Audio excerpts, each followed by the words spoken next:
আমি হিন্দু নাকি মুসলিম?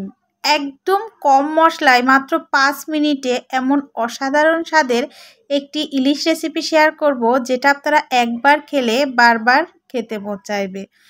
অনেক দিন পর আপনাদের সবার রিকোয়েস্টে সকাল থেকে রাত পর্যন্ত একটি ব্লগ শেয়ার করছি। অনেকটা হতাশা থেকেই ডিসিশন নিয়েছিলাম ৩-৪ মিনিটের ছোট্ট ছোট ভিডিও শেয়ার করব।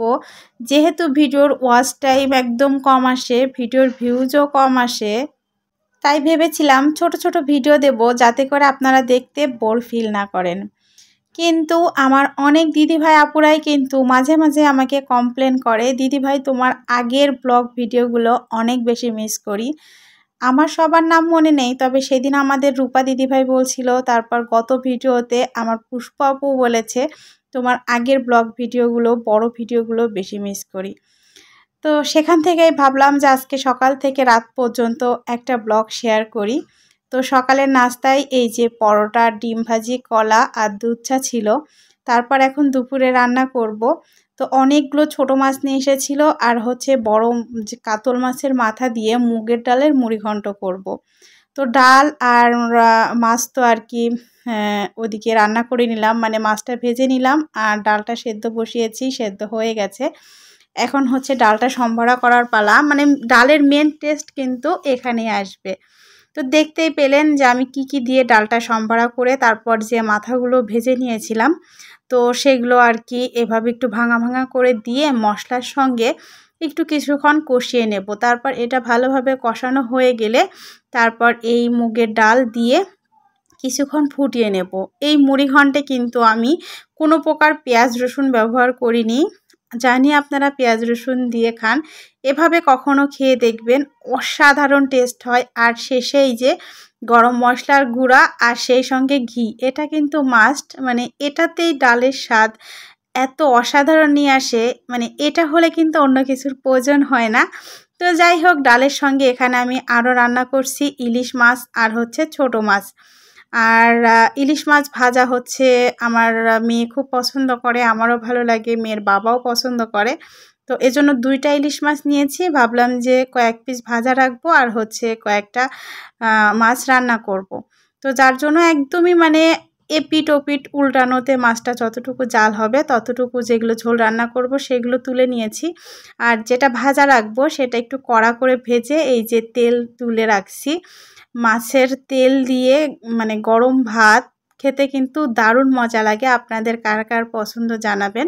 আর এই যে একদম কম মশলায় এখন ইলিশ মাছটা রান্না করে নিচ্ছি। দেখতেই পেলেন কাঁচা লঙ্কা, তেজপাতা, জিরা ফোড়ন দিয়ে সামান্য একটু জিরা বাটা দিয়েছি। এখানে কিন্তু আর কোনো প্রকার মশলা ইউজ করব না, শুধুমাত্র এখানে হলুদের গুঁড়া একটু দিয়ে জল দিয়ে মশলাটা ২ থেকে ২.৫ মিনিট মতো কষিয়ে নেব। তারপর আগে থেকে যে মাছগুলো আমি মানে এদিক ওদিক উল্টিয়ে হালকা করে ভেজে রেখেছিলাম, সেই মাছগুলো এখন মশলার মধ্যে দিয়ে মশলার সঙ্গে কষাবো।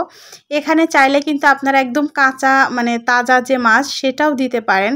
তো আমার মাছটা আর কি ২ দিন আগে এনেছিল, ফ্রিজে ছিল, যার জন্য ভাবলাম যে কাঁচা না দিয়ে একটু এদিক ওদিক করে দিই আর কি। তবে টাটকা মাছ নিয়ে আসার পর কাঁচা রান্না করলেও অনেক টেস্ট হয়, আর এভাবে রান্না করলেও কিন্তু অনেক টেস্ট হয়। একদম কম সময় লাগে, মাত্র মানে ৫ মিনিট থেকে ৭ মিনিটের মধ্যে রান্নাটা রেডি হয়ে যায়। গরম ভাতে যদি এমন মাছের ঝোল, মানে এটাকে আমরা ইলিশ মাছের তেল ঝোল বলি, থাকে, তাহলে কিন্তু আর কিছুই লাগে না। তারপরেও এখানে এক একজনের পছন্দ এক এক রকম, এই জন্য ইলিশ মাছ ভাজি রেখেছিলাম, মাছের ঝোল আর হচ্ছে ডাল করেছি, আর অফ ক্যামেরাতে ছোটো মাছের চচ্চড়িটাও করে নিয়েছি, সেটার ভিডিও করিনি।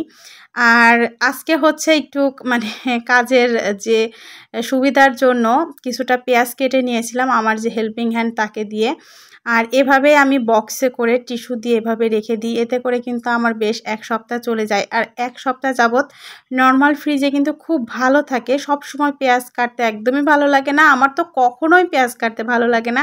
আমার তো মনে হয় অন্য কাজ না হলেও পেঁয়াজ কাটার জন্য হলেও কাজের লোক আমার দরকারি। তো যাই হোক, পেঁয়াজ কাটতে কে কে পছন্দ করেন না কমেন্টে জানাবেন। তো এভাবে করে রাখলে কিন্তু যখন তখন তাড়াতাড়ি আর কি সব কিছু রান্না করে নেওয়া যায়, আমি তো এরকমই করি। আর এখন রান্না শেষে যত মশলা বা যা কিছু ছিল সব কিছু এভাবে গুছিয়ে রেখে আমরা দুপুরের খাবারটা খেয়ে নিয়েছিলাম, আর এটা হচ্ছে রাতের বেলা।